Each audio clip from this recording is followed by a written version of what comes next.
I'm talking to you. This is all for you tonight. You're in a good place. Honestly, you're so lucky. If we think about the value of what you're going to get tonight, you're getting like thousands of dollars worth of value. Because I look at these guys, you have two amazing writers, and they're reading to you. And James, who's new to this, but it's going to be fantastic. And me, I get the benefit of this. Well, welcome to City Art. We have Mario Chard reading tonight and Michael McLane. And I'm going to introduce Michael McLane. It's hard to introduce Michael McLane, and I probably should give a much more thoughtful response, except to say that I've known Michael since he was still tall. He was tall in high school, but in high school he was also tall of stature and writing. He was an amazing, voracious reader and a wonderful young poet, albeit obsessed with the beats in such a way that he resembled them in a little bit of a pretentious way. But we loved him anyway, and he just got better and better, and his veracity for reading and his veracity for writing grew and grew. And he's become a scholar, he's become a critic, he's become an amazing poet, and a wonderful feature of the literary arts community in Utah. He makes things happen. And tonight he has graciously agreed to read when we lost a reader, and we are the better for it, and I appreciate that. His biography is ridiculous because it's handwritten, mostly because mine was 10 years old. Michael McLane learned to read when he was 3. That's about how old it was. He earned an MFA from Colorado State University. And he has worked on the board for City Art. He's worked on the board for Writers at Work. He is the literary coordinator for the Utah Humanities Council right now. This gives you an idea of what kind of progress he has made in our state for literature. He also worked as an adjunct faculty for the Sawtooth Writers Conference, which is near and dear to my heart. He made things work up there as well. Co-founder with Chris Lebo of the Cabaret Voltage, a collaborative showcase for poets, musicians, and visual artists. His work has appeared in the Colorado Review, Interim, Laurel Review, and Denver Quarterly, among others. He's currently the co-editor of Saltfront and the review editor for the Sugar House Review. I mean, really, what more could he do? Well, he could read for us. He's also unable to stay out of school. He's finishing up a master's degree in environmental humanities at the University of Utah, and he's marvelous. Please welcome Michael McLane.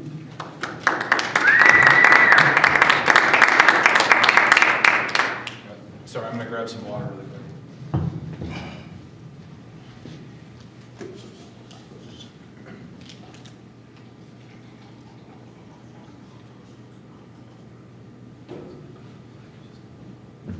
Thank you for that fantastic introduction.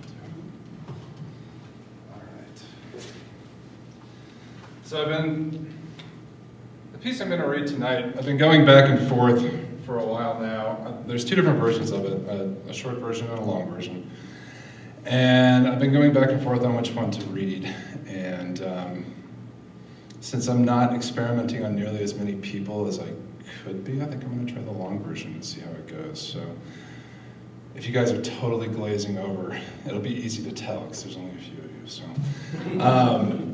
as Joel mentioned, I'm finishing up a degree in environmental humanities, which is it's an interdisciplinary program at the University of Utah. And in my work up there, I became really engaged, obsessed, engrossed in the nuclear history of the Great Basin area, the Western America.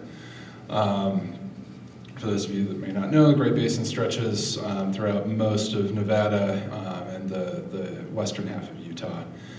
It's a series of mountain ranges and valleys, very, very dry, very arid, very brutal landscape in a lot of ways that has largely been appropriated by military and industrial entities, largely working together. It's where most of the nuclear testing in the US happened. So just a little bit of context there, and we'll just kind of jump right into it with one of the first things I ever wrote about the area. And this is a poem, and then we'll get into the nonfiction. On 50, crickets hatch everywhere, fairest ground cover of instinct, They are everything in a place prescribed and ascribed nothing. Little wonder a biogenesis, easy explanation for our unease. Where else to pigeonhole bewilderment? We are in the wilderness and they are. No regard for roads or sign or clumsy feet. Just run and pretend you cannot hear. Famous once, victims really, Mormon cricket, inappropriate appropriation, your songs, your cooperation superior in most respects. On the loneliest road in America, we are outnumbered. A nervous shift, a red carpet of crickets scrambling across a playa. No fame to be had here, only humility and high desert wind. We flee for the exits, riding your performance straight on into the setting or the rising sun, depending on the nature of our fear.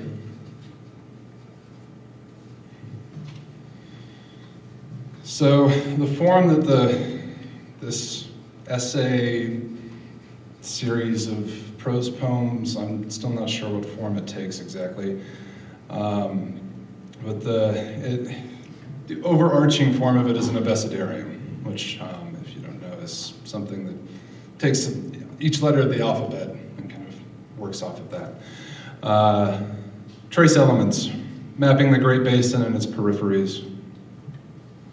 Zephyr. It means a light or west breeze. Zephyrus was the god of the west wind, largely forgotten after the fall of the Greek Empire, save as a novel name for trains. At the height of atmospheric nuclear testing, the winds were consulted, locations carefully chosen. There was some confusion as winds are named for their origin, not their direction. East winds blow west and vice versa. When winds wouldn't make themselves scarce, a zephyr was preferable to all others, a chance taken on the badlands fanning out to the east. It didn't take much. Emphasis on the light mentioned earlier. Countdowns corresponded closely to the absence of wind. Most countdowns start at 10. This one could have started elsewhere, 92 or 235 or any other isotope of anticipation. We could start with what blew in from the east, but this countdown is one of words, a means to walk around the lip of the mathematical sublime, the kiloton and megaton of the visible or the Rontgen of the invisible. So we start at the end of our language. At zinnia, for example, a more appropriate term than mushroom, a zinnia cloud. It takes patience to watch a mushroom, and patience is something intolerable. But a 20-ton zinnia cloud is something altogether different, a light blossom. Yggdrasil. Scholars argue over the etymology of the name of the tree that bears the weight of ancient Norse cosmology. Some insist it is a proper name, others translate it to Odin's horse, and still others to tree of terror or tree of gallows. In any case, as you come down the eastern side of a rise on a particularly bleak portion of Highway 50 in central Nevada, there is a tree covered in shoes. It is enormous, by far the largest in an area that is devoid of trees. It is old, but is very much alive. No one seems quite sure when passers-by began crowning it, but offerings likely go back decades. The nearby rise acts as a natural windbreak to the north and south, though occasionally a particularly strong western wind will knock a shoe or two from its perch. There is no plaque or commemoration of the strange ritual started here many years ago. We can only guess as to the intent of the first sacrifice. X. We take our cartographic knowledge for granted. If an X is present, we say there, we say something. If it is missing, we jump to conclusions, say there, nothing. This is the origin of the term region of sacrifice, the designation given to the Great Basin, an area that encompasses wide swaths of Nevada and Utah. The missing X's denote low population densities and areas of few resources, in other words, a wasteland. Nonetheless, if you were brave enough or foolish enough to cross the bombing ranges that dot the Great Basin, you will see not only enormous targets painted haphazardly on the earth, but also huge X's splayed in the sand, pocked and waiting on the next pilot. Wasteland. T.S. Eliot writes, "A heap of broken images where the sun beats and the dead tree gives no shelter. The cricket, no relief, and the dry stone, no sound of water. Only there is shadow under this red rock. Come in under the shadow of this red rock, and I will show you something different from either. Your shadow at morning striding behind you, or your shadow at evening rising to meet you. I will show you fear in a handful of dust. That was 1922, perhaps even earlier. Eliot struggled to come up with a title for the poem that would prove his seminal work. Several edits eventually gave way to The Wasteland. Though it is often mistakenly called Wasteland, Eliot was insistent upon the. The Great Basin was given no such benefit. It was space, not place, entirely negated rather than merely feared or loathed. It would prove highly mobile, however. By the time Eliot died in 1965, over 100 atmospheric nuclear tests had been performed at the test site alone. Most likely unbeknownst to him, tiny particles of the American Southwest had already blown across the Atlantic to settle quietly around him in London. Fallout maps proved as much, but perhaps he knew it was coming all along. Vannevar Bush. Vannevar Bush was a complicated man. He is best known as a bureaucratic catalyst for the Manhattan Project. His efforts brought together the greatest minds in Europe and America at that time and put them to work on what seemed an impossible task. It was a network unlike any seen previously, spread widely across the nation: Oak Ridge, Hanford, Los Alamos, Livermore, Sandia, the University of Chicago, and the list goes on and on. The problem was everywhere, but Bush could see the paradigm tremble ever so slightly. He was a matchmaker of the highest order, nearly single-handedly marrying science to the American military. Less well-known was his work on MEMIX, an associative microfilm viewer analogous to the World Wide Web that paved the way for hypertext technology. These projects suggest that Bush envisioned the ideal means to navigate the breach of postmodernity and then facilitated the weapon that birthed it. Utah. Mormons are a patriotic people. By the 1950s, their coup d'etat was long dead. Their revolutionary spirit buried deep inside a nationalist facade, it would cost them dearly. Mormons gathered their families on their roofs in the early morning, the Beehive State, land of milk and honey, strontium in the cattle feed, Zion. No, you misheard, it is obey much, resist little. Tithes. South Carolina was eyed first. Lucky, selfless souls. But eyes always turned west. Ultimately, Nevada is given over as a dowry to the military, but the obligation did not end there. Like many religions, Mormonism strongly encourages its adherents to give a portion of their earnings back to the church. In ancient Greece and Rome, or in the Old Testament, these would have taken the form of burnt offerings. We are more sophisticated now. St. George. St. George slew a dragon, or so the legend goes. By extension, he slew Satan and the Roman Empire. The dragon kept the people of Cylene from their water and demanded sheep and maidens. St. George slew the dragon and indoctrinated the people of Cylene into Christianity. But St. George, Utah was not named for St. George. It was named for George A. Smith, an apostle of the Mormon Church. While no dragon slayer, Smith gained some renown with the local Indians as a man who takes himself apart. This was due to his wig, his glasses, and his false teeth. Despite this, there are similarities. On May 19th, 1953, a test named Upshot Knothole Harry rained radioactive fallout throughout southern Utah and Nevada with a particularly high concentration around St. George. It was the highest concentration of fallout ever created by an American nuclear test. The AEC reassured local authorities, who reassured nervous residents that all was well. A bit later, they recommended people stay in their homes temporarily, though this update came too late. Sheep populations disintegrated, burned from the outside as they roamed, and from the inside out as they ate. Other livestock seared and died prolonged deaths. The ash was mistaken for snow. People wiped it from their windshields and dusted it from their shoulders. It was indoctrination, though no one had offered to save them first.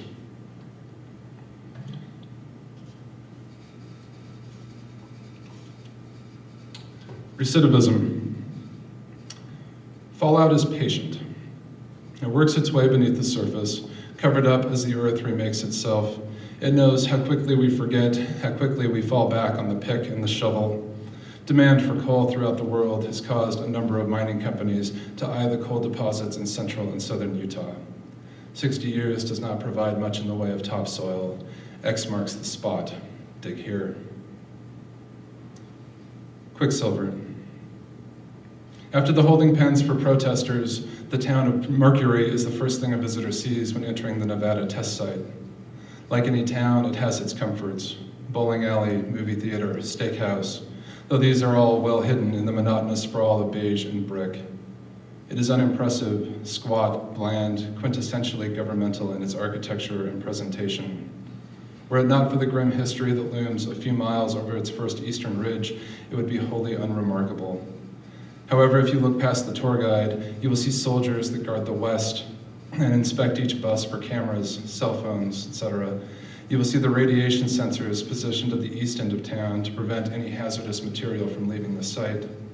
And if you study the sky above, you might see Predator and Reaper drones on the way back to nearby Creech Air Force Base. The cafeteria in town serves a wide array of food and beverages made with and cooked in nearby well water. Our guide reassures us that there is no contamination in these wells, that he has showered in their water for over 60 years now. We fill our bottles at the drinking fountain. The message is clear and succinct. We let you come in peace. You are safe here, and we will not let you prove otherwise. Plowshares. The atom could be split, melted down, but it could not be forged. The bellows were destroyed in every single attempt. The American government experimented briefly with the notion of peaceful purposes for nuclear weapons. Think of a new Panama Canal. Substitute thousands of men and many, many years with a few strategically placed hydrogen bombs in a fraction of a second. This is brinkmanship at its most creative. In Nevada, in New Mexico, in Alaska, in Colorado, 27 times they insisted it could be done. The reasons ranged from the desire to create an artificial harbor, to steam generation, to attempts to increase natural gas flows and underground reserves. In all, 27 peaceful nuclear explosions were conducted before the project was abandoned. In true competitive spirit, Russia conducted their own PNEs. We do not know what they learned, though it seems the race to pacify the bomb was a tie. Peace is not a zero-sum game. One night at a party, after several drinks, I confused the father of the atomic bomb, Robert Oppenheimer, and objectivist poet George Oppen. The others in the group had no interest in poetry and corrected my mistake, and neither corrected my mistake nor had any idea what I was talking about.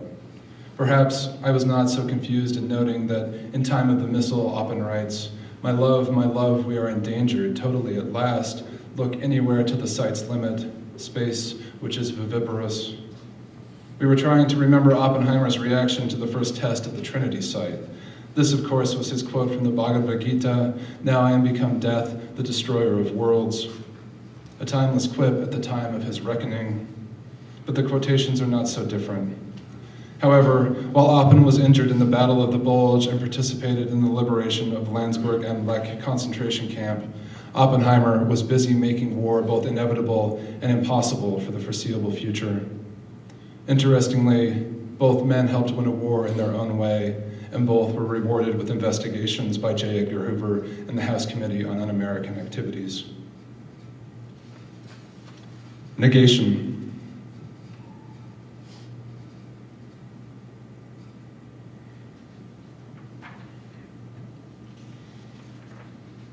Milk.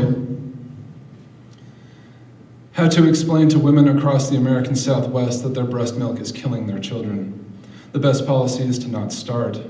Perhaps they catch a flake on their tongue, realizing too late it is not that kind of freak storm. They brush the ash from the hair of their infants crawling through grass. Dairy milk is no better. Dust falls on pasture and is eaten by cows. We are uncomfortable talking about teats and breasts, but not so puritanical as to think of them as weaponized. Nonetheless, litany. Strontium 89, strontium 90, iodine 131, cesium 137, barium 140, cesium 144, plutonium 239, americium 241, cobalt 60, iridium 192, polonium 210, uranium 235, uranium 238, What weight neutrality? What heft its absence? What is test? What is testament? What is proof and what is proving ground? Where and where and where is to be the lie of the land? Where its nucleus, how numerous the protesters, how deep their convictions, how intangible the lines they cross, how hot the holding pens, how to behave when they are freed, how many Easters before we know them by name. Kyrie. Canadian physicist Louis Slotin was born to Jewish parents who fled the pogroms in their native Russia. He was a gifted student who was quickly recruited by Los Alamos and the Manhattan Project. He and his colleague Harry Daghlian were infamous for their experiments to determine the critical mass of fissile materials. Richard Feynman called their work tickling the dragon's tail. One such experiment killed Daghlian in August 1945. Enrico Fermi warned Slotin he'd be dead within a year if he continued. On May 21st, 1946, Slotin was demonstrating the steps of a fission reaction at Los Alamos Laboratories using a plutonium core surrounded by beryllium half-spheres. He used one hand and a screwdriver to keep the spheres separated from one another and from the core in order to keep them from going critical. The screwdriver slipped, leading to an immediate criticality accident which released a burst of radiation. Reports note that Slotin's body took the brunt of this reaction. He was dead 9 excruciating days later. He was hailed as an American hero. In some accounts, witnesses report Slotin threw himself over the core while screaming at his peers to get out. In some accounts, the plutonium-beryllium device is referred to by its colloquial name, Demon Core. Janus. Janus was the god of beginnings, of doors, of bridges, of transitions. He was a border god, most notable for bearing faces on the front and back, or sometimes either side of his head. The first time I saw him, I wondered how people chose a face, whether they offered themselves up to the beginning or to the end. I remembered this as we wandered the bridge site. It was no ordinary bridge. It was modeled after one in Chicago, though our tour guide would not say which one. It didn't matter. It bore no resemblance to any bridge, no beginning or end, only splotches of rent steel dotting several hundred feet of landscape. A mile in the distance, we could see ground zero through recent rain, though recent rains kept us at bay. The bus won't make it, it's too muddy, our guide said, but you get the idea. At our feet was an enormous puddle, practically a pond. It was nearly a foot deep, but in the heat of the Nevada summer, it would be claimed in a day or two. Nonetheless, there were tadpoles swimming in the water. It made no sense. I had to keep reminding myself that this was only a test, only a threshold. Icarus. For its time, the MX missile system would have been the most expensive military system ever built and would have clustered and webbed its way across most of the Great Basin.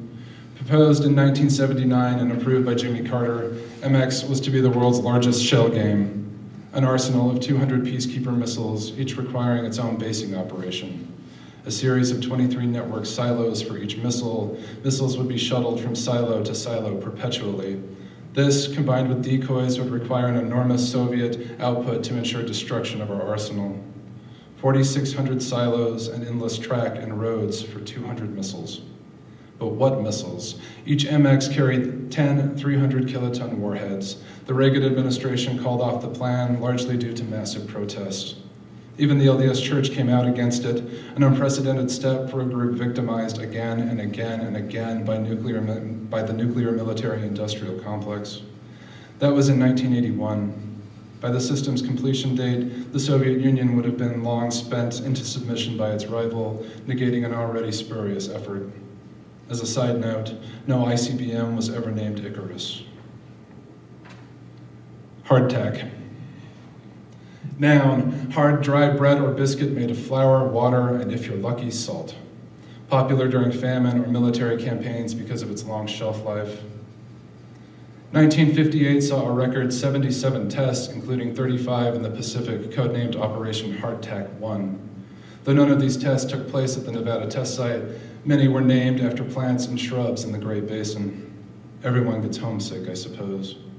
An imminent test moratorium necessitated a surge in testing. It was a massive effort to sustain us in lean times. Genghis Khan.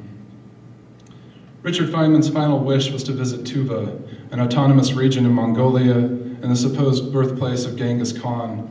Two rare forms of cancer in the Cold War made this trip impossible. However, his work on the Manhattan Project provided an unlikely connection to the emperor. John Wayne was a terrible Genghis Khan, but one might forgive the film's cast and crew their lack of vision. At least in black and white, the red rock deserts of Utah are easily confused for the steppes of Asia. The 1956 film, The Conqueror, in which Wayne starred as the famed Mongol, was shot near St. George in 1953. It was perhaps the most costly film of all time. Not far away, the military conducted the upshot knothole test series. All those on location saw flashes in the early morning light, but were assured of their safety. Producer Howard Hughes then shipped over 50 tons of soil from the set to Los Angeles in order to facilitate reshoots for the film. Of the 220 cast and crew, 91 developed cancer by 1981, and 46 were already dead. These numbers do not include friends and family who visited the St. George set, many of whom developed cancer. Dirty Harry, John Wayne, Genghis Khan, an unmatched collection of bravado undone by unmitigated disaster. Fermi. Speaking of bravado, the first nuclear reactor, Chicago Pile 1, was created inside a football stadium at the University of Chicago.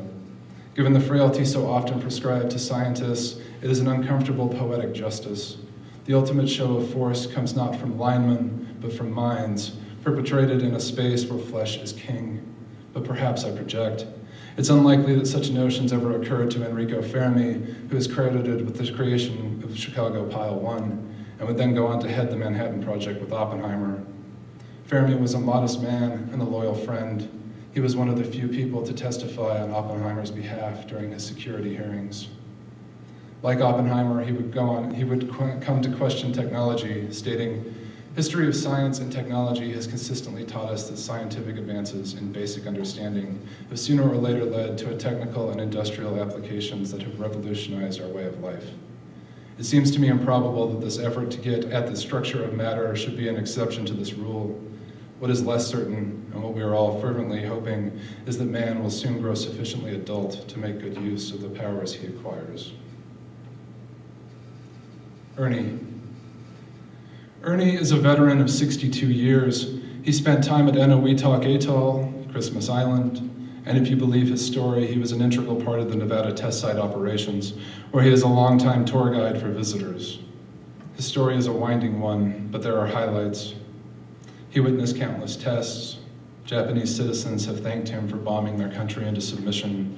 He had no tolerance for the natives of Christmas Island who went topless and breastfed their children in public. He blames the 1992 testing ban on the EPA and desert tortoises. He talks to the test site like an old lover.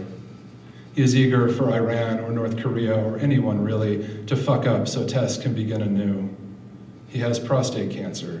He feels that protesters are animals and should be treated as such. He believes nuclear weapons to be a gift.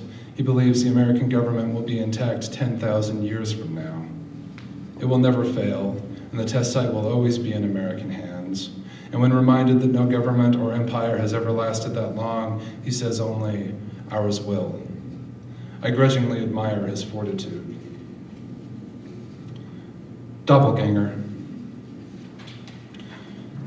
Pig skin is closest in structure and texture to human skin. To test the effects of shock waves and fallout, hundreds of pigs were used. Test dummies were used too, but pigs were better. Sometimes they were dressed in fatigues or uniforms. For the fortunate ones, nothing was left. In German folklore, if you meet your doppelganger, you will die. The story necessitates a good twin and an evil twin, though it is often not dictated which is which. Clear patterns are established. Comprehension. In September 1996, the United Nations General Assembly adopted the Comprehensive Nuclear Test Ban Treaty. It has yet to be ratified. I think this is a problem of reading comprehension. It doesn't ban outright annihilation, only its dress rehearsal. Literacy remains a problem. At the Waste Isolation Pilot Plant, otherwise known as WIPP, in New Mexico, high-level waste is buried deep inside an underground salt deposit. Eventually, the salt will grow into the stacked containers, compressing and rupturing them, spilling their contents into what is, presumably, a permanent precipitate grave. However, the question remains, how to warn humans thousands of years in the future that they are wandering atop a deeply toxic site? How to keep them from digging? There is no simple X for this problem. As such, weatherproof, indestructible signs are being designed for the site. Like penitent Rosetta Stones, they warn onlookers in 6 of the most frequently used languages of the United Nations, as well as the local Navajo language. In addition, the designers added a skull and crossbones. All of these measures assume far too much. It is a quirk of the mathematical sublime, the sheer impossibility of half-lives, that we can now show deeper concern for those 10,000 years hence than we were able to show for those still with us. Bulwer-Lytton. In 1871, Edward Bulwer-Lytton published his novel Vril, The Power of the Coming Race. It recounts the tale of a subterranean race of humanoids far superior to those on the surface. These utopian people rely on Vril, an energy source mastered through the intensive training of individual will. Vril is capable of remarkable displays of healing and good, as well as terrifying displays of destructive power. Entire cities succumbed to the force of Vril. At the time of its publication, The Coming Race was a wildly popular piece of science fiction. Abecedarium.